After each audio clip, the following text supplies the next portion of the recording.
Story 10 of Fabulous Tales and Fables ASAP by Owen T Duggan. The Lost and Found Prince.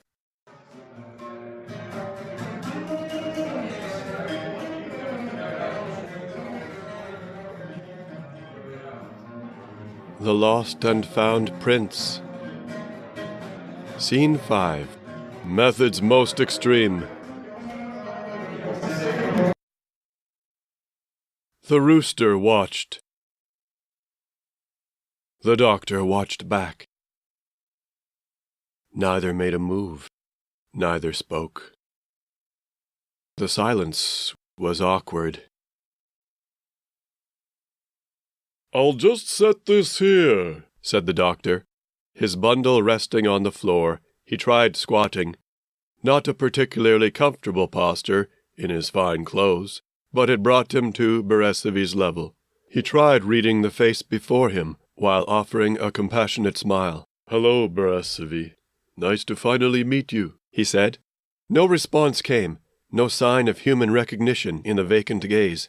The young man's unshaven face was unclean. Food bits were clumped in the beard. He smelled bad. "Well, good to meet you all the same," said Appletree, rising. He carried his bundle to place it on the table, and drew out slices of rye bread. He needed a plate, and found a clean one in the kitchen area. Bread was served, floor level. "This is good," said the doctor, squatting, sampling some for the patient's assurance. "Might go well with smoked Auspeck cheese. Or with chopped roast lamb bits, but not both at the same time. No? Okay, suit yourself." The rooster watched indifferent while his guest demonstrated eating, then moved to fascinate himself with a smudged patch of bare wall. "He doesn't eat off plates, Sir Dr. Apple," came a rebuke from the window. "I tried that. You're wasting time." The gallery of observers were a distraction, but Appletree did not confront them. He merely acknowledged them with a resolute scowl. Of the initial welcome party stood the woman and one man, and also peering in was the stocky man from yesterday, if it mattered, and close to him stood a youth with similar face, though skinny of frame, probably his son. Women, likely neighbors, jostled behind, eager to follow events. "Should I close up the window and halt the show?" thought the doctor. He opted to not. "I need the air, and so does Beresevi." He sang something of a ballad, impromptu. "Oh, far away and long ago, there was and yet remains a magic spa that promises to ease all aches and pains, and people came from far and wide, and even from nearby, in tubs to soak, in steam to bask, and on hot stones to lie." The song became humming, as if the rest of the words were forgotten. Appletree meandered to his ragged bundle, pulled out paper and a graphite stick that was bound in cord, and made a start of taking notes, but seemed to change his mind and went to mangle the rye. Lifting the plate off the floor, he tilted it, dumping the bread bits. Stepping back, he watched his patient crawl in to graze like a farm animal, putting his face directly to the floor, more or less pecking up the bread. Appletree ripped and crumpled his paper, threw it at the corner, and snapped his pencil, tossing it as well, while murmurs wafted in from the gallery of observers and supervisors. Indeed, the room was spacious. That was interesting. Thinking of what to do, Dr. Appletree took to observing its details. Maybe a solution would come. Certainly there were many more aprons like the one the patient wore. All were pegged and hanging. Possibly, high up among the family memorabilia was some item to help the situation. Yes, there was the tattered riding crop.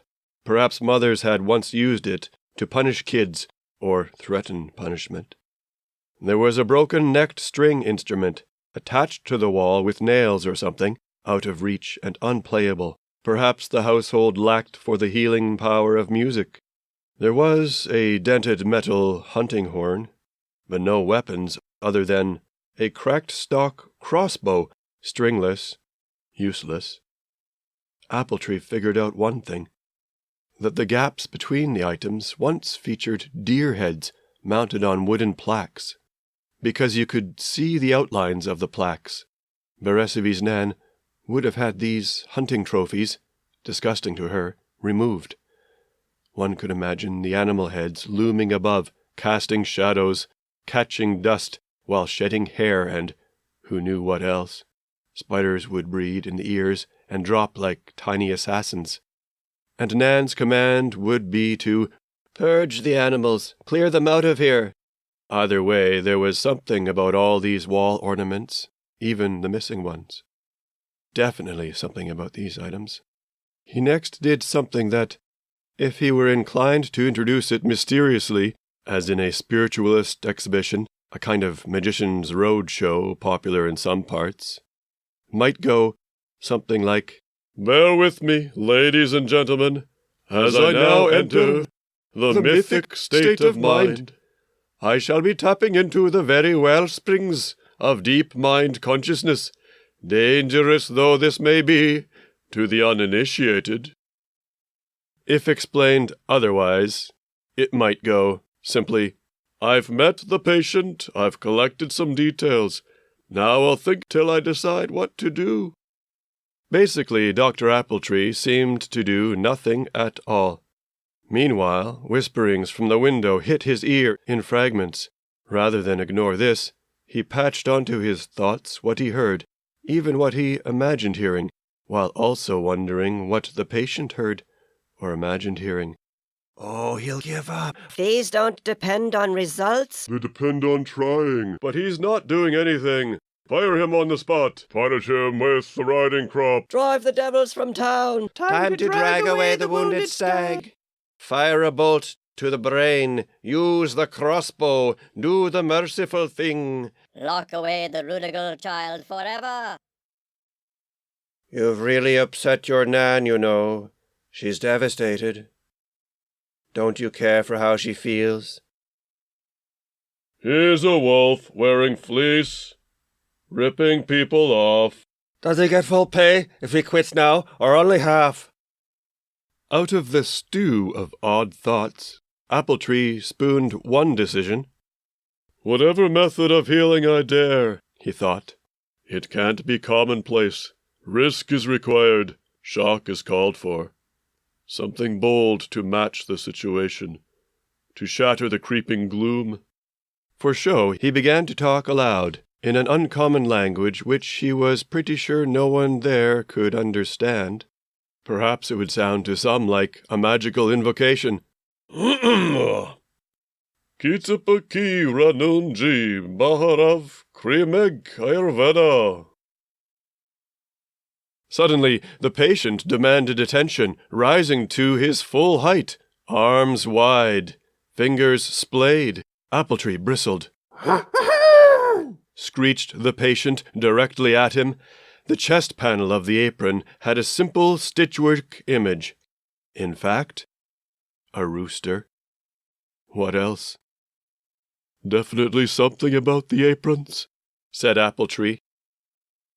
He turned his back on the rooster the second it stopped flapping, and he moved to inspect the many pegged aprons, all of them, some worn out, some newer, a collection built over time.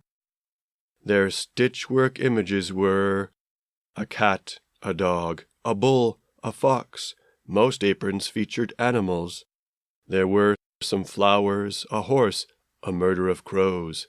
There was a wolf, a lone one, a family of goats, some waves around some river boats, a butterfly, some honey bees, a bear, a hare, and— "This one," Appletree said. "This one will do it," as he chose an old apron on account of the creature that it featured. Now, the apron racks weren't far from the window, but they were off to one side, such that the gallery of gawkers had to crane their necks. Some gooseneckers leaned in. They needed to witness what the refined foreign doctor was up to. "Are you sure you want to see this?" he asked openly, not waiting for reply. He dropped his pants. And underpants as well. His shirt-tails covered his butt, but not for long, for he removed his shirt too, and hung all his duds wherever he could on the crowded racks of wooden pegs. Women blushed. One, only one, pulled away, announcing, "I don't need to see another butt hanging out, and family jewels I see enough at home." Thus scandalized, she was gone. The beefy man's bony son looked embarrassed as well. His father sent him off to do something. As priests will don vestments to edify faithful, Dr. Appletree donned his chosen apron. He hoisted the straps, laid them gingerly upon his shoulders like a holy stole. He smoothed the surfaces, tied the sash like a priest ready for ritual. Except that his butt was showing. In no time, the out-of-town specialist, known by reputation for unusual treatments, transformed to something less dignified.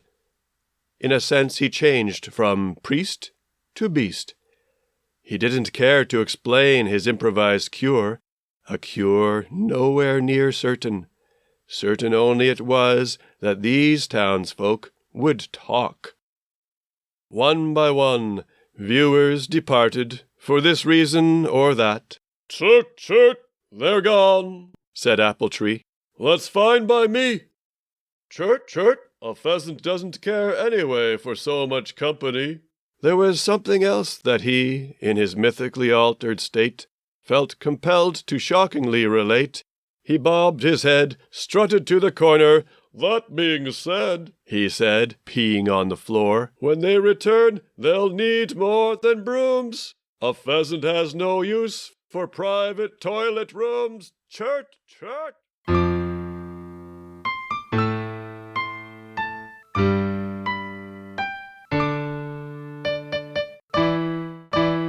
Dr. Appletree, I presume.